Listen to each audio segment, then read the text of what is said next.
तर चला, राम आणि मी बसले तर ट्रेनची वाट बघत.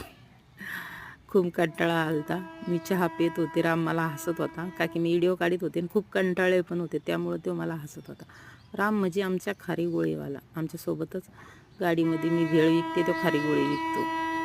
आणि फायनली एक ट्रेन आली, ती होती नरसापूर एक्सप्रेस, नरसापूरला जाणारी. आणि ही आली आमची दुसरी पुणे एक्सप्रेस, पुण्याला जाणारी. आता पुण्याला तर मी जाऊ शकत नाही का की मला जायचं आहे माझ्याच ट्रेननं काचीकुडा पॅसेंजर मनमाड ते नांदेड जाणारी. तर ही पण गेली आणि फायनली आली आमची तिसरी ट्रेन. ही आहे आमची पॅसेंजर मनमाड ते नांदेड जाणारी. तर मी खूप खुश झाले ते आमची ट्रेन बघून, पण वाजले होते 10 वाजल्यामुळं गाडीतली पब्लिक तर खूप बोर झालती. तर मला काही शक्यता भरोसा नव्हता का मला गाडी चालन का काय, माझी भेळ विकन का नाही. पण काही नाही, फायनली ट्रेन आली आणि मी चालले होते आता ट्रेनकडं.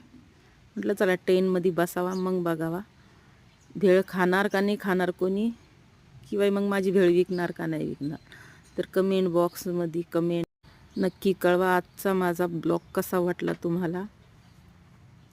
का की आता मी चालले ट्रेनला भेळ विकण्यासाठी. बघा ही पब्लिक नाही ना एवढी.